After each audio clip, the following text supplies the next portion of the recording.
khusus kepada Rasulullah, ma wadda'aka rabbuka wa ma qala, tidaklah meninggalkanmu oleh Tuhanmu, wa ma qala, dan tidaklah Tuhanmu murka terhadapmu. Nah, jadi itu kan jelas bahwa informasi itu ditujukan kepada Rasulullah. Dan Rasulullah itu tidak mungkin ragu, tidak mungkin ingkar dengan informasi dari Allah Subhanahu wa taala. Nah, maka ulama tafsir mengatakan sumpah pada surah ini itu bukan karena Nabi ingkar, bukan pula Nabi ragu bahwa Allah tidak pernah meninggalkan beliau dan tidak akan pernah murka kepada beliau. Tapi maksud sumpah di sini adalah dibawakan karena litasyrifil khabar wa ta'zimihi, karena memuliakan dengan berita yang disampaikan dan mengagungkan dengan berita tersebut. Beritanya apa? Allah mengkhabarkan kepada Nabi Muhammad sesuatu yang menjadikan beliau paling istimewa di sisi Allah Subhanahu wa taala. Apa itu? Ma wadda'aka rabbuka wa ma qala. Bahwa Allah Subhanahu wa taala itu tidak pernah meninggalkan beliau. Dan Allah Subhanahu wa taala tidak akan pernah untuk murka kepada Nabi Muhammad sallallahu alaihi wa alihi wasallam.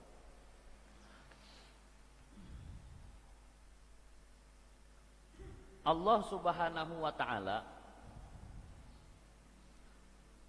itu tidak ada aturan kepada Allah Subhanahu wa taala untuk bersumpah itu. Jadi Allah Subhanahu wa taala bersumpah atas nama makhluknya yang beragam di dalam Al-Qur'an.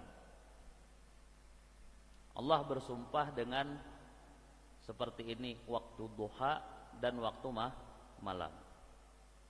Kemudian Allah Subhanahu wa taala bersumpah dengan matahari, wasyamsi waduhaha.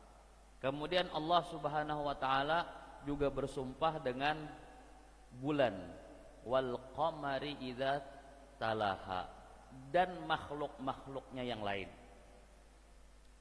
Allah Subhanahu wa taala tidak ada aturan. Nah, berbeda dengan makhluk atau dengan hamba-hambanya kita nih, maka itu nanti sumpah itu ada aturannya. Kalau dalam fikih nanti ada pembahasan kitabul aiman wan nuzur, kitab sumpah dan nazar.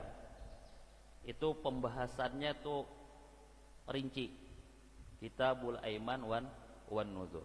Nah, di antara ketentuannya adalah apabila Allah Subhanahu wa taala itu boleh bersumpah kepada apa dan siapapun, tak ada aturan, terserah Allah, maka untuk kita nanti kita bersumpah tidak boleh kecuali atas nama Allah atau atas sifat-sifat Allah. Apabila ada orang bersumpah bi abi wa ummi, demi bapakku dan demi ibuku, maka sumpahnya dianggap tidak sah. Karena dia bersumpah bukan atas zat Allah dan tidak pula atas sifat-sifat Allah Subhanahu wa taala. Sumpahnya tidak sah. Dan ada larangan dari Rasul sallallahu alaihi wasallam bersumpah atas selain atas zatnya atau atas sifat-sifatnya. Dalam sebuah hadis itu dikatakan oleh Rasul sallallahu alaihi wasallam, "Faman kana halifan falyahlif billah aw liyasmut." Barang siapa yang halifan, dia bersumpah, falyahlif billah, maka bersumpahlah atas nama Allah, aw liyasmut, atau dia memilih untuk diam. Ulama nanti mengatakan karena ada larangan bersumpah selain atas nama Allah tadi, siapa yang bersumpah atas selain nama Allah itu nanti ada yang mengatakan, ulama mengatakan hukumnya makruh, dan ada juga sebahagian besar ulama mengatakan bersumpah atas nama selain Allah itu hukumnya haram. Karena ada suruhan untuk bersumpah atas nama Allah atau sifat-sifatnya secara khusus, dan juga ada larangan. Walhasil dalam mazhab Syafi'i hukum dasar sumpah itu makruh. Makruh itu kalau kita definisikan makruh itu kan dikerjakan tak berdosa, ditinggalkan berpahala. Atau dalam definisi ulama usul fikih, makruh itu adalah sesuatu yang dilarang tapi larangannya tidak tegas. Tapi intinya dia dilarang. Jadi kita tuh dilarang untuk sedikit-sedikit bersumpah. Demi Allah, wallah, ini modalnya sekian aja. Demi Allah, wallah. Apalagi sering kan biar mendengar orang tuh sedikit-sedikit bersumpah. Sumpah itu mazhab Syafi'i mengatakan hukum dasarnya makruh. Al-Imam Al-Harith Al-Muhasibi itu kata beliau, la tukaththiril halifa wa in kunta shadiqa. Jangan memperbanyak sumpah sekalipun engkau benar. Jangan memperbanyak sumpah sekalipun engkau benar. Kenapa? Karena kata Imam Al-Harith Al-Muhasibi, siapa yang menggampangkan dengan sumpah, sedikit-sedikit bersumpah, maka gampang pula kebenaran yang keluar dari mulutnya. Maksudnya apa? Biasanya orang yang ketujuh sedikit-sedikit bersumpah itu memang pendustaan. Kenapa? Karena dia tidak akan sedikit-sedikit bersumpah kalau orang memang pada dasarnya percaya terhadap dia. Maka kita janganlah sedikit-sedikit wallah, demi Allah, billah, tallah, demi Allah. Karena itu sesuatu yang dibenci, sesuatu yang makruh. Dan guru-guru kami itu memang tidak mempraktekkan sering bersumpah itu, hatta dalam berceramah. Ini guru Majdi Daho. Adakah guru-guru kita di Banjarmasin sana, di Banjar sana, yang dalam pengajian, yang dalam tablik akbar itu demi Allah, wallah, kadada kan? Cuman guru-guru sekarang aja terkadang itu mudah sekali untuk bersumpah, untuk menghiasi ucapan. yang mana gurunya bukan gurunya, tapi gurunya adalah YouTube. Melihat di YouTube ada penceramah bagus, gayanya tegas, demi Allah, wallah, ikut-ikutan juga. Padahal hal guru-guru kita kada seperti itu. La tukaththiril halifa wa in kunta shadiqa. Jangan banyak bersumpah walaupun benar. Kemudian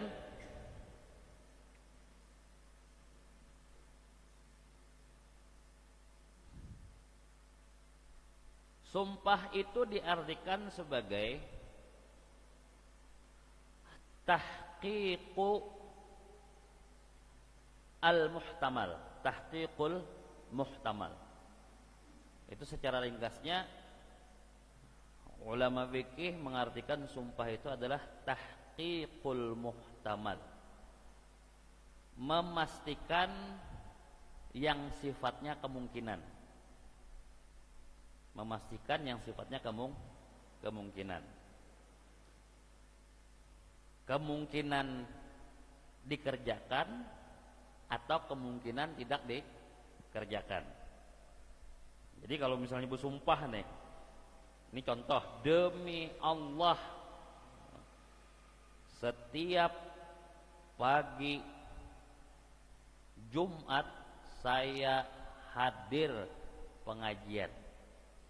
Maka kemungkinan tidak hadir pengajian tadi itu sudah dihilangkan dengan sumpah. Bila mengingkari sumpah, itu nanti ada kafarahnya, berdosa, ada kafarahnya.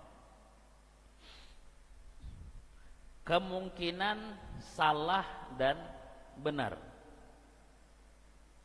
Apabila bersumpah, maka yang salah itu tidak mungkin lagi benar, dan yang benar tidak mungkin lagi salah. Jadi sumpah itu sifatnya tahqiqul muhtamal. Dia memastikan yang sifatnya kemungkinan.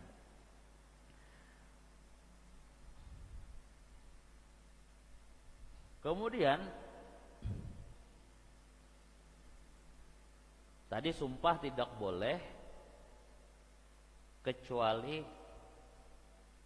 dengan zat Allah, demi Allah, atau dengan menyebut sifat-sifat Allah Subhanahu wa ta'ala. Kemudian sumpah itu nanti dianggap sumpah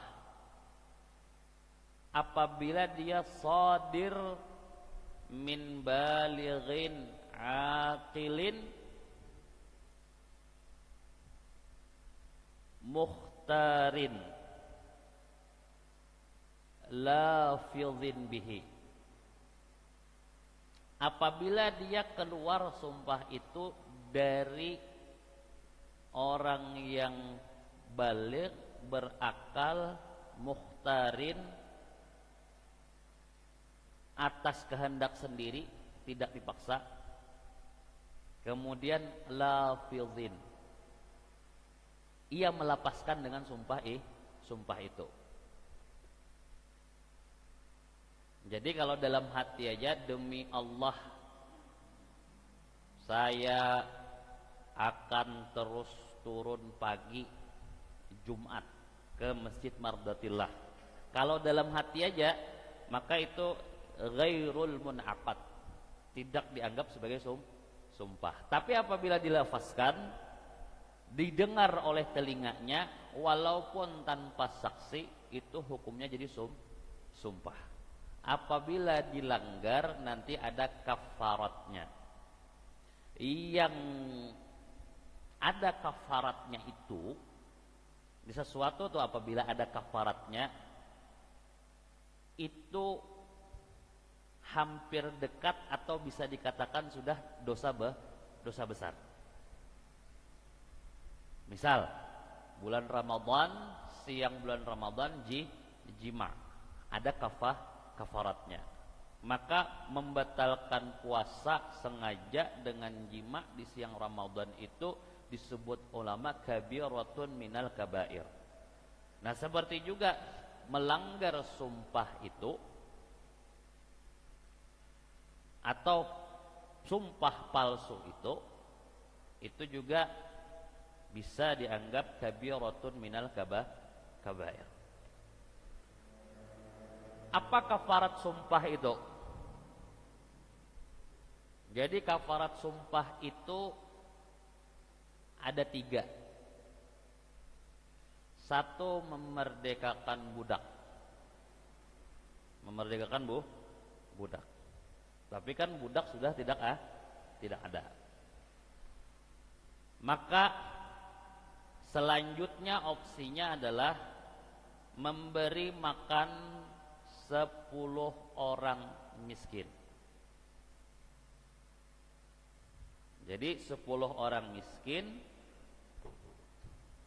per 1 miskinnya itu satu mud. 1 mud nabawi. 1 mud itu berapa hitungannya? Kalau 4 mud itu 2,5, kurang lebih 2,5 kilogram.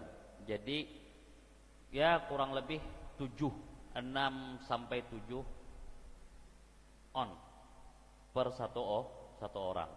Yang dikasih apa sebagai kafarat sumpah itu qutul bilad, sama seperti kita nanti dalam berfitrah apa segala macam. Kalau kada bisa, maka dengan cara kiswatu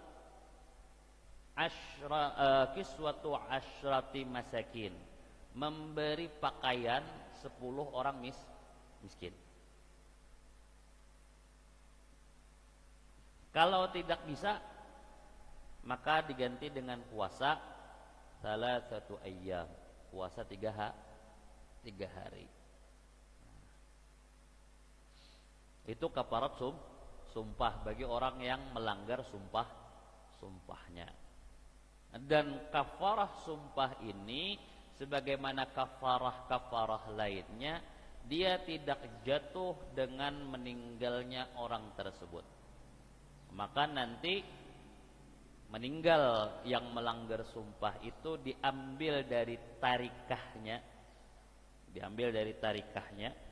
dari warisannya untuk membayar kafarah sumpah tadi.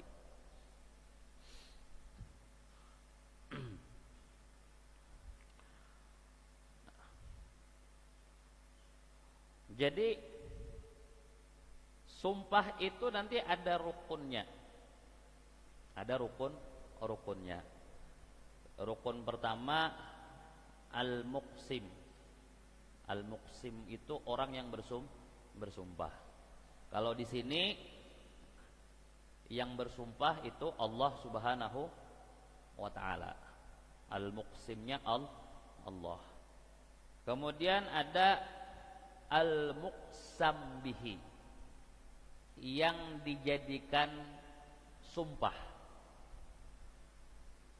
Kalau untuk kita aturannya tadi yang dijadikan sumpah itu adalah zat Allah atau sifat-sifat Allah. Yang lain itu imma makruh hukumnya kata ulama, imma banyak jumhur ulama mengatakan hukumnya haram. Kalau Allah itu bebas, yang dijadikan sumpah itu bebas. Tapi kata ulama, tidaklah Allah Subhanahu wa taala itu menjadikan makhluknya sebagai sumpah kecuali dalam makhluk tersebut ada rahasia keagungan dan kebesaran Allah Subhanahu wa taala sebagai penciptanya. Pada surah ini Allah bersumpah dengan 2 makhluknya, dengan waktu duha, dengan waktu malam. Lalu ulama tafsir itu berlomba-lomba menggali kenapa Allah Subhanahu wa taala bersumpah dengan waktu duha, kemudian bersumpah dengan waktu malam, dan jawabannya macam-macam. Kenapa jadi jawabannya macam-macam? Karena memang boleh jawabannya macam-macam. Di sini boleh mentafsirkan Al-Qur'an birra'yi namanya, dengan akal. Tapi akal yang dibimbing ilmu. Kata boleh akal bahapal. Harus akal yang dibimbing oleh ilmu. Nah, di antaranya yang disebutkan oleh Al-Imam Nawawi Umar Al-Bantani di dalam tafsir Marah Labid ini, atau tafsir Al-Munir li Ma'alimi Tanzil, itu kata beliau, kenapa Allah Subhanahu wa taala bersumpah dengan waktu duha? Li'annahu sa'atul lati kallamallahu Musa fiha, kemudian wa alqas saharata fiha sujada. Karena di waktu duha itu Allah Subhanahu wa taala kallamallahu Musa, Allah mengajak Nabi Musa berbicara.